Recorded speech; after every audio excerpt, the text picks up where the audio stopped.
Bonsoir à tous. À la une de l'actualité toulousaine de ce mercredi 26 novembre, la probable fin du projet de barrage de Sivens. Bruxelles vient en effet d'ouvrir une information contre la France pour non-respect des directives européennes. Airbus connaît une année exceptionnelle en termes de résultats, mais la CGT s'inquiète de problèmes d'emploi et de salaire au sein du groupe. Et enfin, c'est actuellement la semaine de lutte contre le sida. ACT UP s'est mobilisé cet après-midi devant l'Hôtel-Dieu à Toulouse. Mais tout d'abord, le projet de barrage de Sivens, tel qu'il a été proposé, est quasi mort. La Commission européenne ouvre une procédure d'infraction contre la France. Les autorités n'auraient en effet pas respecté la directive sur l'eau votée en 2000, une directive qui stipule que l'on doit favoriser une gestion durable de l'eau. Or, un barrage contrarie l'écoulement naturel d'une rivière, ce qui conduit à une détérioration de la qualité de l'eau. Il faut donc pouvoir justifier de solides raisons d'intérêt général pour construire un barrage, ce qui n'est apparemment pas le cas. Paris a 2 mois pour s'expliquer de cette violation présumée. Ségolène Royal a réagi à cette annonce à la sortie du Conseil des ministres. Je vous propose de l'écouter. J'arrive là sur ce projet, j'essaye de le remettre à plat, comme je l'ai dit, de faire en sorte que les gens se parlent, qu'on trouve des solutions raisonnables et durables. Et donc les observations qui vont être dans ce document européen, notamment sur la qualité de ce qu'on appelle les masses d'eau, donc la qualité de l'eau, c'est l'impact d'un barrage sur la qualité de l'eau, sur l'utilisation de cette eau et sur la destruction de zones fragiles, de zones naturelles fragiles, va nous permettre, en intégrant ces critères, de faire en sorte que le nouveau projet respecte ces critères. Voilà. Donc le travail reprend, acharné, important, c'est beaucoup d'énergie, de temps passé, mais je pense qu'au bout de cet effort, nous trouverons les solutions. Et je vous rappelle que la procédure d'infraction bloque pour l'heure tout financement européen.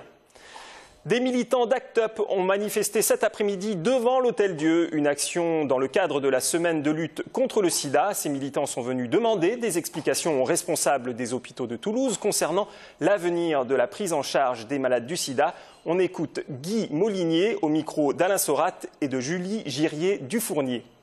Aujourd'hui, nous avons interpellé le CHU de Toulouse concernant le parcours de soins et puis aussi la qualité de la prise en charge des usagers. Et aussi essayer d'avoir des nouvelles concernant l'hôpital de la Grave, qui doit être un hôpital de santé publique, et voir où en sont le projet, où est-ce qu'il en est. Par rapport au parcours de soins, voilà, pour les personnes séropositives, la prise en charge doit être globale et multidisciplinaire.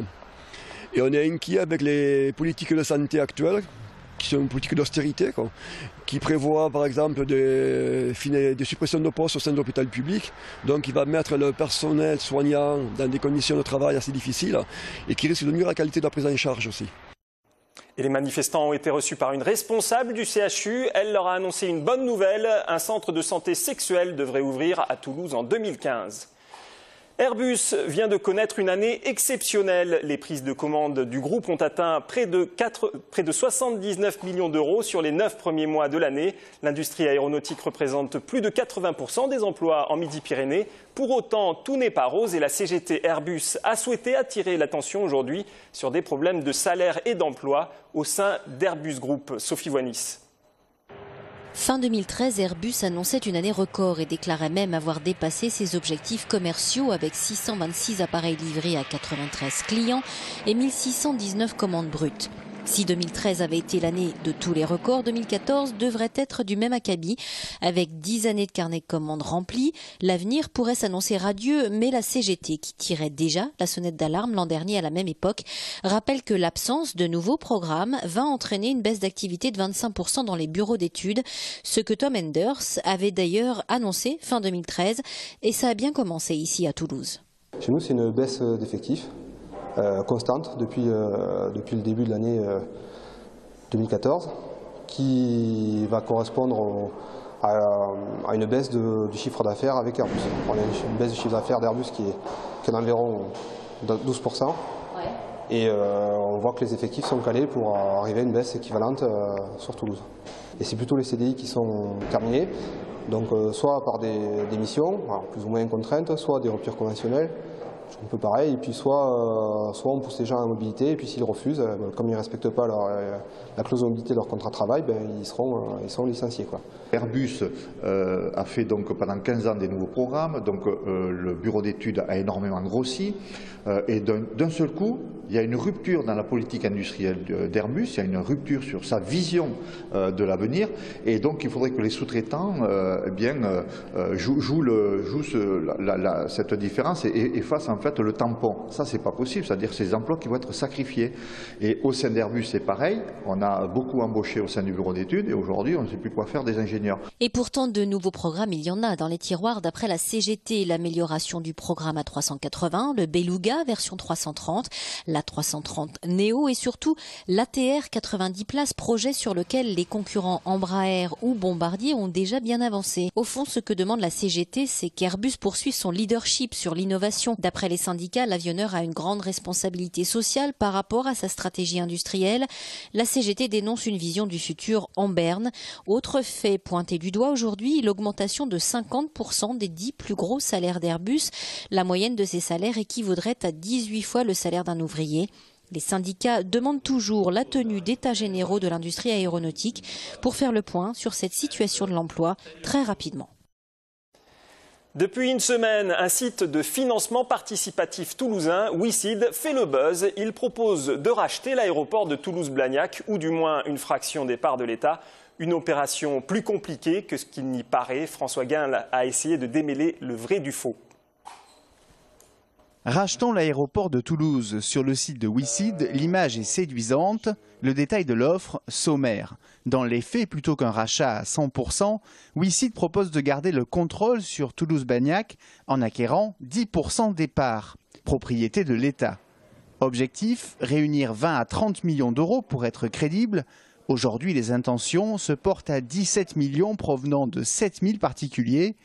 Des intentions qui n'engagent en rien ceux qui les font, contrairement à un virement bancaire. La véracité des intentions de moins de 100 000 euros n'est pas vérifiée par WeSeed. La démarche n'est-elle pas avant tout un fabuleux coup de com'? Ça peut paraître comme un coup de com', mais en fait c'est pire que ça, hein. C'est un acte citoyen. Aujourd'hui, l'objectif c'est de reprendre le pouvoir et de donner le pouvoir aux citoyens. D'une proposition d'investissement, on est passé à un acte politique. Clairement, vu l'enthousiasme dégagé par cette consultation, maintenant il faut que ça redevienne une opération de crowdfunding. Un acte politique, c'est bien le fond de l'affaire. En octobre dernier, Emmanuel Macron, le ministre de l'économie, a signé un décret facilitant le financement participatif. Mais l'enthousiasme du ministre retomberait quand le crowdfunding s'attaque à des parts de l'État. Pour Alain Di Crescenzo, la démarche pourrait être fondatrice. Et cette initiative est intéressante, parce que quelque part ça veut dire, premièrement, qu'il y a une volonté véritable d'investir dans cette infrastructure importante pour nous.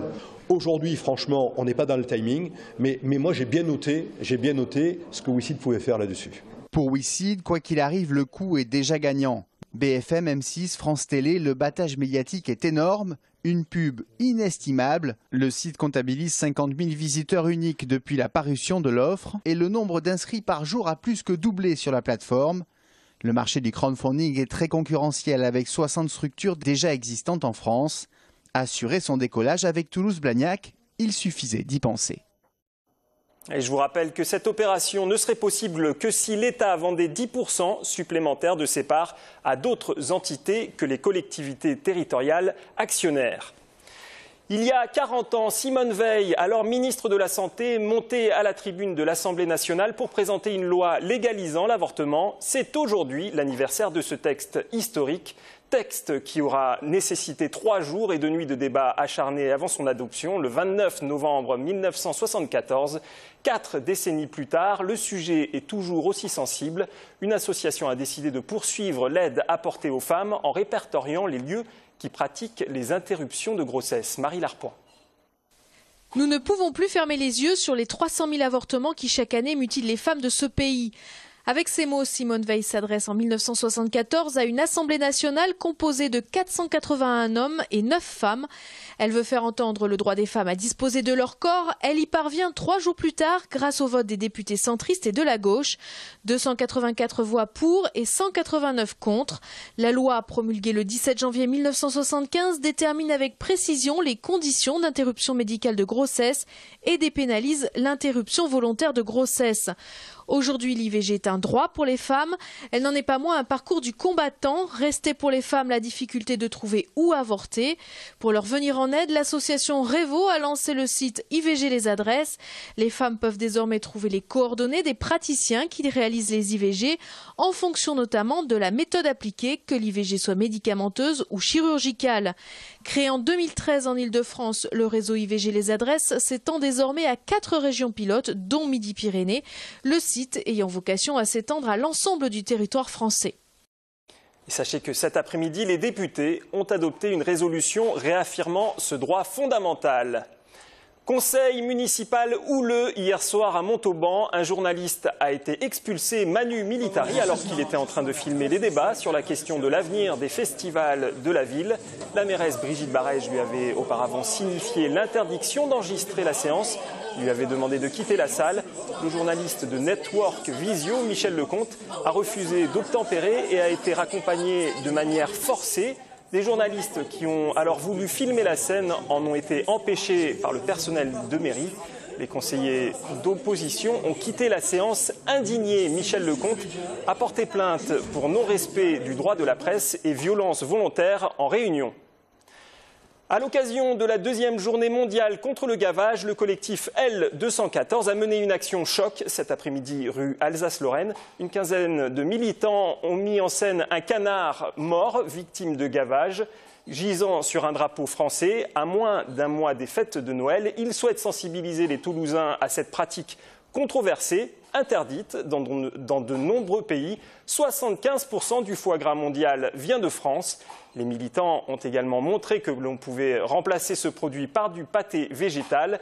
On écoute Carole Mar, la porte-parole du collectif L214 au micro de Pierre Bellucci. Le fait de martyriser des plus faibles, puisque ce sont des animaux, d'accord, mais ce sont des individus particulièrement faibles et vulnérables, ça salit complètement l'image de notre société dite civilisée. Bien sûr, ça leur procure des souffrances inimaginables, mais ça rabaisse extrêmement l'image de notre société. Effectivement, il y a des lobbies foie gras en France qui sont très très puissants économiquement et qui sont en lien financier avec les politiques. Voilà, c'est pour ça qu'ils sont encore autorisés.